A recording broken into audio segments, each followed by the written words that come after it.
So the T2W project spans approximately 220 kilometres from Poreri roundabout in the north to Waiouru in the south. The T2W program effectively condenses 4 years worth of work. The way we're doing that is by employing zone closures, full road closures in sections as we go.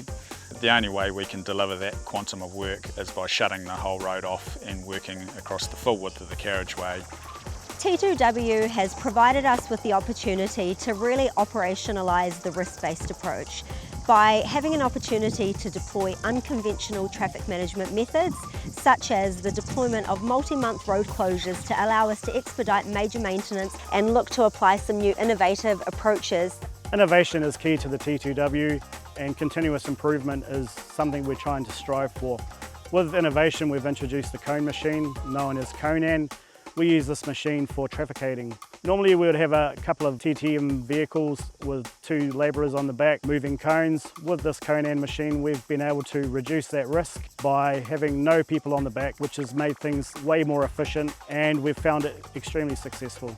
So 18 months ago, Traffic Safety New Zealand made the decision to remove our workers from the back of the trucks. We wanted to improve their safety and remove the anxiety that comes with working in that sort of environment. To date we've purchased 8 cone machines and we're deploying them across our network.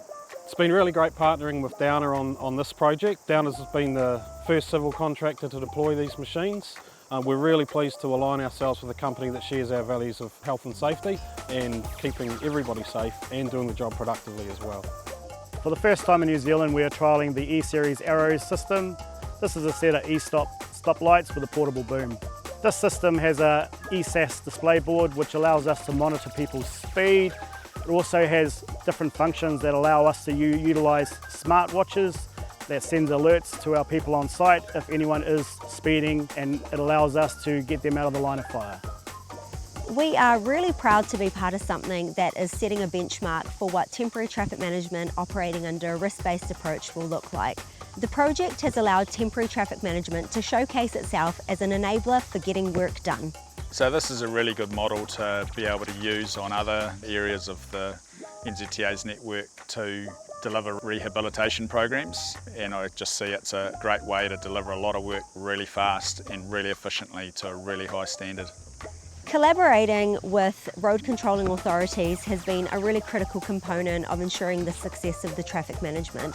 Collectively, we've been working together to ensure that not only are we meeting the needs of the road users and ensuring that the road user journey is optimal, but also making sure that the community impacts are well managed and that the safety of our workforce is primary.